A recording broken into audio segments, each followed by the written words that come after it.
So guys, I really wanted to make this video for a long time, and you guys have been asking me this question over and over again. What shouldn't you do in Japan? A couple of my good friends already did it, so I thought, why not I should try it too. Anyway, here's my top 10 stuff that you shouldn't do in Japan. Number 10, don't give tips. I know it's normal for you guys to give tips to like the cab driver, your hotel manager, and everything, but in Japan, tips are not legally allowed. So make sure when you think you're going to tip someone for doing a great job, do not do it because they literally cannot accept it. Number 9, when you eat ramen, you have to slurp it. I know that sounds weird, again, it's a Japanese thing. In Japanese culture, when you slurp the ramen while eating it, it's like a sign that it's very good to the cook. It's like a compliment. The more you slurp the ramen, the more the cook knows that you're enjoying the meal. I know that's interesting, I just wanted to let you know that. And don't worry, I can't slurp my ramen, so if you can't slurp your ramen like me, you don't have to really worry about it. Number 8, always say thank you and use your manners. I think this is a common sense, but Japanese people are very polite. So usually after the waiter serves you and you say thank you when they bring your meal, or when you buy something and they give you the item and you say thank you. You say thank you everywhere. Arigato. You say arigato gozaimasu everywhere.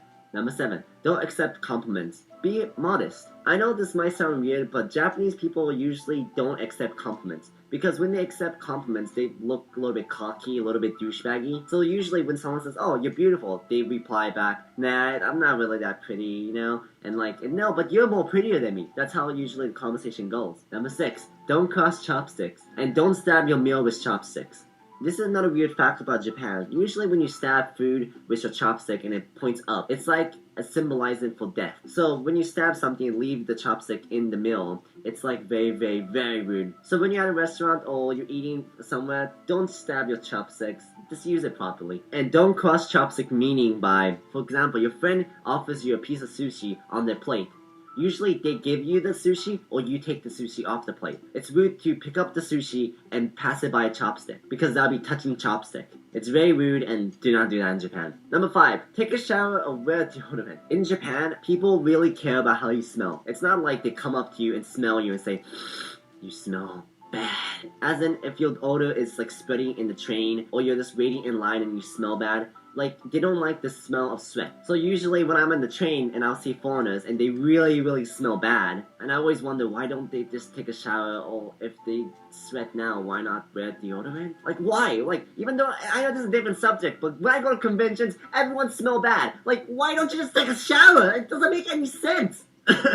Sorry, back to subject. Number 4, stick to rules very strictly. Okay, so in Japan, there's lots of rules everywhere, and lots of signs what you should not do and you can do. And of course, there's English subtitles on almost every sign, so don't worry. For example, I'll tell you a couple of the rules in Japan. Like, you're not supposed to talk on trains or buses. Also, when you're on a train or bus, you have to make your phone on silent mode, so it doesn't bother anyone else on the train or bus. Also, when you're sitting down and an elderly person is in front of you, you have to stand up and offer them the seat to be polite. Because in Japan's culture, you're supposed to respect the elderly. The more older you are, the more you have to respect them. That's why senpai and kohai was born, you get it?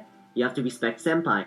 Number 3, take your shoes off inside. I know 90% of you guys know this already, but you're supposed to take off your shoes when you go in the house. That's normal for me because I've been living in Japan all my life almost, and I always take my shoes off. But when I lived in America for like a year, everyone just went in the house with shoes on, and I was like shocked, like why? I just guess it's different culture. Number 2, always arrive early, never be late. This might be a super Asian thing, but usually all my Japanese friends or Japanese people, they're always on time or even early. Let's say you're going to meet someone at 1 o'clock in the afternoon. The thing is, you calculate time to get there and etc. and you get there at least 10 minutes to 5 minutes early. Some people even go 30 minutes early to be safe. So Japanese people are very, very good with their time and never be late. And being late is very rude and very dishonorable. You know how we are, you know? Japanese people like to stay on time and like everything neat and tidy. But don't worry, sometimes I'm like 5 minutes late because I'm very bad at timing. And number 1, be self-aware and be polite. And this is the number 1 common sense.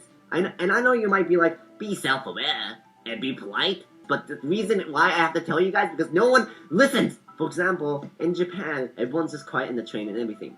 But there's usually people who's from other countries screaming in the train, like playing the music out loud, and it really bugs everyone else. If everyone else is like talking and yelling and everything, then yeah, you should totally do that. That's totally fine. But when everyone's quiet, you should be quiet too. And this really happened often to me. You know how lining up works, guys, right? We line up to purchase our item that we want to get, and I'll be lining up and everything, and usually a foreigner will cut in the line, and their excuse is usually, oh, I don't understand Japanese. And 100% of the time, Japanese people will let it happen because they don't want to cause any trouble. So usually they get their way, just cut in the line. So this is what I mean. Be self-aware and be polite. Don't just be Sure. a dick and say, I don't know Japanese, and just do anything you want. Just follow the rules and be nice to everyone and be polite. Thanks for watching my top 10 things that you should not do in Japan, guys. And please hit that like button if you thought this was helpful or in any way, you know? And make sure you share this with your friends because it might be helpful for them, you know? They might want to go to Japan and they could watch this top 10 video and just understand what to not do and do in Japan. Make sure to check out Rachel and June and the Anime Man aka Joey's video because they did something very similar to this video as well. So I think it'll be helpful for you to go to Japan. And see ya and happy flying to Japan. And hopefully we can meet someday in Japan.